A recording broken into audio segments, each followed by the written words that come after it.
Baik, Assalamualaikum warahmatullahi wabarakatuh. Perkenalkan, nama saya Gibran Alfarabi dengan NPM 2115061034 dari kelas PSDB.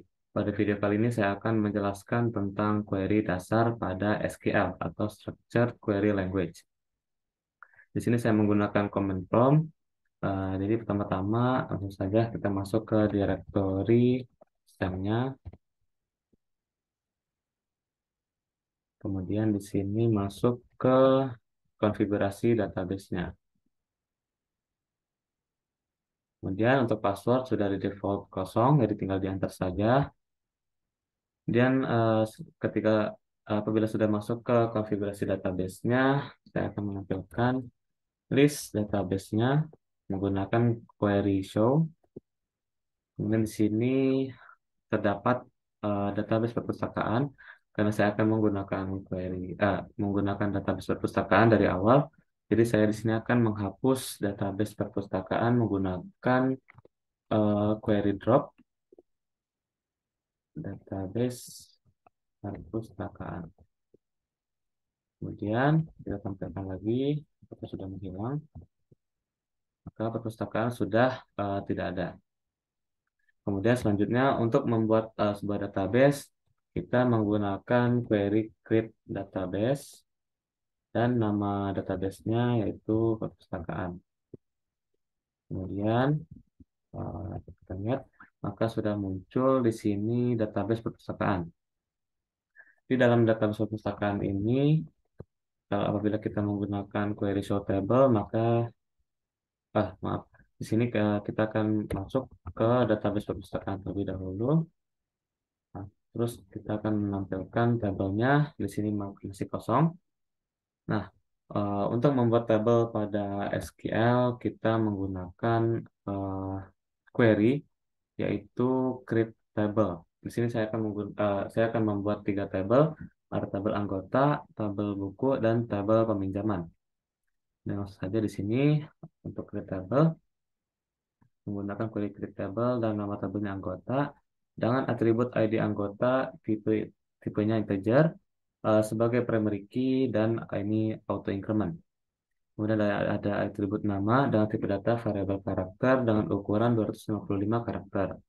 Kemudian ada atribut alamat dengan tipe data variabel karakter dengan ukuran 255 dan atribut nomor telepon dengan tipe data variabel karakter ukuran 255. Dan kita enter saja. Apabila sudah, kita akan membuat tabel selanjutnya, yaitu tabel buku. Di tabel buku ada atribut ID buku dengan tipe data integer sebagai primary key, kemudian atribut judul, atribut penulis, dan atribut tahun terbit. Kemudian tabel terakhir yaitu tabel peminjaman. Ini ada atribut ID peminjaman dengan tipe data integer sebagai primary key, kemudian atribut ID buku dengan tipe data integer. Di sini ID buku sebagai foreign key dan atribut ID anggota sebagai foreign key, kemudian atribut tanggal peminjaman dengan tipe data date dan atribut tanggal pengembalian dengan tipe data date. Kemudian jika sudah, kita akan menggunakan query show tables dan muncul di sini tiga tabel yang sudah kita buat tadi. Kemudian selanjutnya kita akan memasukkan data pada tabel tersebut. Sebelum mengisi, kita akan menggunakan query describe untuk menampilkan deskripsi tabel, yaitu tabel anggota. Nah, jika sudah, di sini maka akan muncul kolom-kolomnya, tipe datanya, kemudian key-nya, dan di sini ada anggota terdapat fitur yaitu auto increment. Kita akan bahas setelah mengisi data pada tabel anggotanya. Di sini kita akan memasukkan data pada tabel anggota menggunakan query insert into dan nama tabelnya anggota. Kemudian di sini terdapat atribut-atributnya dan kemudian di sini ada values untuk mengisi nilainya menggunakan kurung. Di sini ada null sebagai ID anggotanya, nama, alamat, dan nomor teleponnya. Dan kita enter. Kemudian jika sudah, untuk menampilkan isi dari tabelnya, kita menggunakan query select bintang. Jadi di sini select bintang itu maksudnya untuk menampilkan seluruh kolom dari tabel anggota. Nah, maka di sini muncul tabel anggotanya dengan ID anggota, nama, alamat, dan nomor telepon.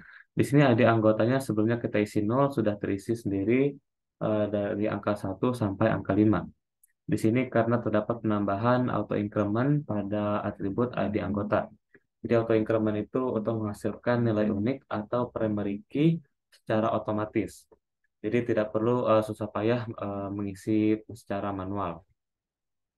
Kemudian di sini saya akan mengisi tabel buku dengan menampilkan deskripsi buku terlebih dahulu. Kemudian kita akan memasukkan datanya di sini. Kemudian sudah.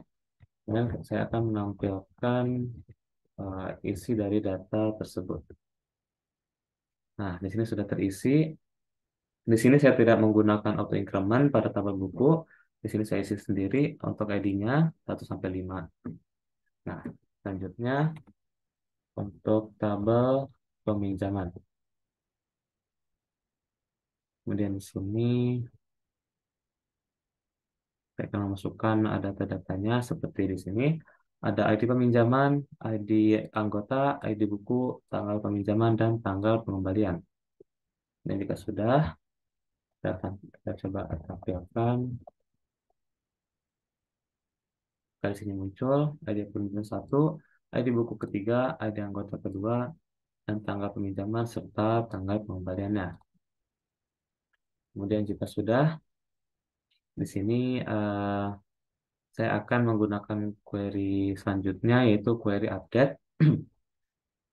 Jadi query update ini untuk mengubah data yang sudah ada di dalam tabel. Saya akan mengubah di tabel buku untuk set tahun terbitnya menjadi 2019, di mana di sini menunjuk ke primary key, di mana primary key-nya itu yang kelima. Kenapa di sini menggunakan primary key? Karena apabila tidak menggunakan primary key, takutnya ada nilai yang sama sehingga menimbulkan error pada SQL. Karena primary key hanya merujuk pada salah satu baris atau salah satu data saja.